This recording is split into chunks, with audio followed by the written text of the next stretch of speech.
जो अवाम है उनकी 20,000 अवाम का, जिसमें 6-7 हज़ार बच्चे हैं, औरतें हैं, उन सबको मारा है। उसके बाद भी उसे वो कामयाबी नहीं मिली जो कामयाबी वो चाहता था।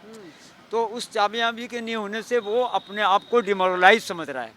अब वो अपने ही फौजियों को खुद मार रहा है, समझे, ऐसी खबर आ रही है। जो फौज है वो पैदल लड़ाई कर नहीं पा रही उनसे। उनकी फौज में बीमारी फैल गई है, उनकी फौज में डायरिया फैल गया है। तो उनकी फ़ौज तो वहाँ कुछ कर नहीं पा रही कि हमास जो ये कहता है कि या तो हम मरेंगे, शहीद होंगे, या फिर अपना मुल्क इजराइल से आज़ाद कराएंगे। आवाम के ऊपर बमबारी कर रहा है, औरतों पे बमबारी कर रहा है, बच्चों पे बमबारी कर रहा है। इसलिए होती ये कह रहा है कि ये बमबारी बंद करो। अच्छा, होती ने तो यहाँ तक भी कह दिया कि आप अपनी जंग जारी रखो, हम उसके खिलाफ नहीं, आप हमास से लड़ो। इजराइल और फिलिस्तीन का युद्ध चल रहा है, लेकिन इससे बीच बड़ी खबर ये सामने आ रही है कि इजराइल अपने ही सैनिकों को अब मरवा रहा है। जो खबर सामने आई है, 13 जवानों को नेतन्याहू अब तक मरवा चुका है और इस पर पूरे देश में, पूरी दुनिया में बवाल मचा हुआ है। मेरे साथ दिल्ली स्कूल ऑफ इकोनॉमिक्स के छात्र मोहम्मद अब्दुल्ला कुरैशी जी हैं।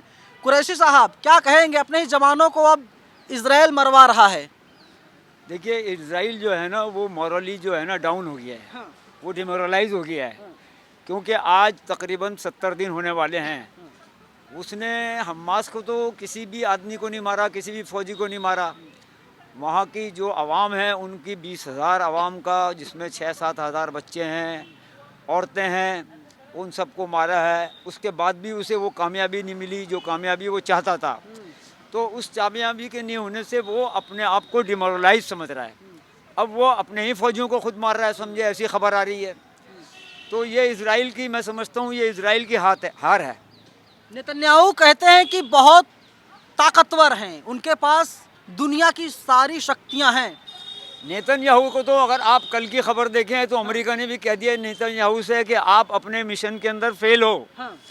अमेरिका के से ये एक खबर आ रही है कि जो बाइडेन ने कह दिया कि जो आपको टाइम दिया जा रहा है उस टाइम में आप कुछ नहीं कर सके। तो नेतन्याहू तो नाकामयाब है, अमेरिका की नज़र में भी वो नाकामयाब है। नेतन्याहू नाकामयाब है। हाँ, बिल्कुल, मैं उसको कामयाब आदमी नहीं कसम समझता। खा लिया है कि हमास को खत्म करके मानेगा नेतन्याहू। देखिए, आज तक तो और हमास भी कहता है कि हम या मर जाएंगे या शहीद होंगे या फतेह पाएंगे। हमास भी यही कहता है, समझे, मतलब ये है कि तो अभी तक तो नेतन्याहू कोई कर नहीं सका। अब आगे देखिए क्या होता है, समझे। आज तक तो नेतन्याहू फेल है। उनकी जो फौज है वो पैदल लड़ाई कर नहीं पा रही उनसे। उनकी फौज में बीमारी फैल गई है, उनकी फौज में डायरिया फैल गया है। तो उनकी फौज तो वहाँ कुछ कर नहीं पा रही।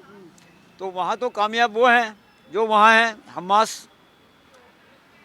अरे नेतन्याहू ने तो बिजली पानी सब कुछ कटवा दिया है। भोजन के लिए हमास वाले, फिलिस्तीन वाले तरस रहे हैं। देखिए, उसके बावजूद भी वो लड़ रहे हैं। उनके पास ना पानी है ना कुछ है, उसके बावजूद भी वो उनका मुकाबला कर रहे हैं। तो ये उनकी हिम्मत है, ये उनकी ताकत है, ये उनका जज्बा है। क्योंकि वो उन्होंने ये फैसला कर लिया है, जैसे कि मैं खबरें आ रही हैं, मैं खबरों के हवाले से जो सुनता हूँ, जैसे कि खबरें आ रही हैं कि हमास जो ये कहता है कि या तो हम मरेंगे, शहीद होंगे, या फिर अपना मुल्क इजराइल से आज़ाद कराएंगे। हो जाएगा आज़ाद। देखिए, अब ये तो वक्त बताएगा। लेकिन वो तो जो है, क्या नाम है, अगर अमेरिका आज अपना हाथ हटा ले इजराइल से तो इजराइल फ़लस्तीन को आज़ाद होने में ज़्यादा टाइम नहीं लगेगा। मैं आपको बता दूँ। कुरैशी साहब, एक सवाल है, सबके जहन में है, भारत के मुसलमान फिलिस्तीन के साथ क्यों हैं, इजराइल के साथ क्यों नहीं, जबकि आरएसएस वाले इजराइल के साथ खड़े हैं? देखिए, भारत के मुसलमान उन लोगों के साथ हैं जो हक पर है। इजराइल हक पर नहीं है, फ़लस्तीन हक पर है। फ़लस्तीन ने तो 1948 में इजराइलियों को अपनी जगह दी थी। और फिर ये एक यूएनओ के अंदर ये रेजोल्यूशन भी पास हो गया था कि भाई यहाँ इजराइल भी रहेगा, फ़लस्तीन भी रहेगा। तो आज इजराइल तो हो गया बहुत बड़ा, फ़लस्तीन हो गया ज़रा सा। इजराइल ने उसकी जगह पे कब्ज़ा कर रखा है। तो फ़लस्तीन के लोग जो है ना वो अपने हक़ के लिए लड़ रहे हैं, और यहाँ का मुसलमान उन लोगों के साथ है जो हक़ पर लड़ लिया है। इजराइल हक़ पर नहीं है। फ़लस्तीन हक पर है, इसलिए यहाँ का मुसलमान फ़लस्तीन के साथ है। और मुसलमान ही नहीं, गवर्नमेंट ऑफ इंडिया भी फ़लस्तीन के साथ है। गवर्नमेंट ऑफ इंडिया जो है बराबर एड भेज रही है, कई जहाज़ भर के हमारे हिंदुस्तान से दो मरतबा हमारे हिंदुस्तान से मोदी जी थैंक यू। मोदी जी ने ये जो उनका काम किया है, मोदी जी ने ये उनका काम किया है, तो मोदी जी ने ये हक का काम किया है। मोदी ने उन लोगों का साथ दिया जो हक पर हैं। बोलिए धन्यवाद मोदी जी। फ़लस्तीन नहीं, मोदी जी का धन्यवाद बिल्कुल करेंगे हम इस मसले के ऊपर। इस मसले पे मोदी जी जो फ़लस्तीन के साथ हैं, जो हक वालों के साथ हैं, उसके लिए उनका धन्यवाद बिल्कुल धन्यवाद करेंगे हम मोदी जी का, कि वो हक लोगों के जो फ़लस्तीन हक पर हैं उनको सामान भेज रहे हैं और उनका साथ दे रहे हैं। मोदी जी लगातार धमका रहा है इजराइल को, कह रहा है कि अगर तुमने एक भी जहाज भेज दिया तो हम अगवा कर लेंगे, अपने कब्जे में ले लेंगे।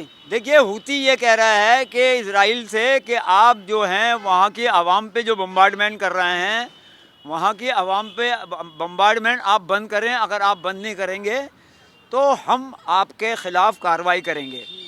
हूती इजराइल के ख़िलाफ़ इसलिए हैं कि इजराइल वहाँ जो आवाम के ऊपर बमबारी कर रहा है, औरतों पे बमबारी कर रहा है, बच्चों पे बमबारी कर रहा है, इसलिए हूती ये कह रहा है कि ये बमबारी बंद करो। अच्छा, हूती ने तो यहाँ तक भी कह दिया कि आप अपनी जंग जारी रखो, हम उसके ख़िलाफ़ नहीं, आप हमास से लड़ो, आप हमास से लड़ो, वहाँ के अवाम से नहीं लड़ो।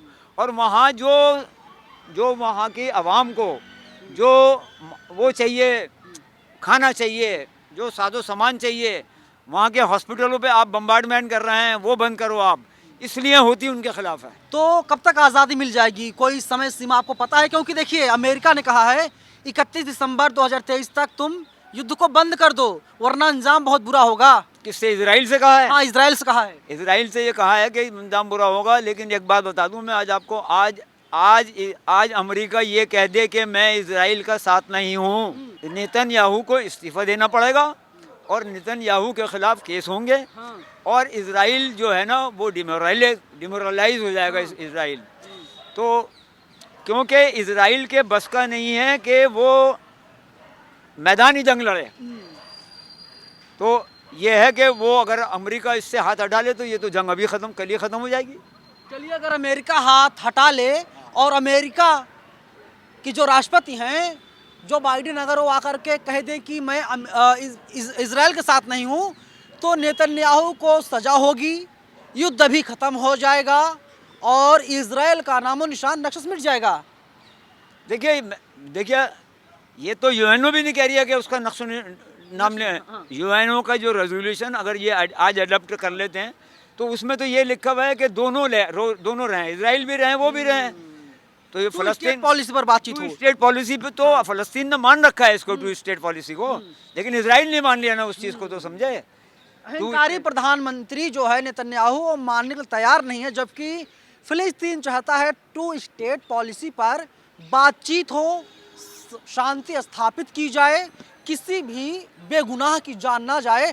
अभी भी हमास लगातार सिर्फ आईडीएफ के जवानों को मार रहा है, इजराइल के जो सैनिक उसको मार रहा है, बेगुनाहों को नहीं मार रहा है। लेकिन इजराइल की जो सेना है वो बेगुनाहों को लगातार मारने का काम कर रही है और 18,000 से ज़्यादा बेगुनाहों का कत्ल किया जा चुका है। और अगर इस कत्ल का कोई असली जिम्मेदार है तो नेतन्याहू है।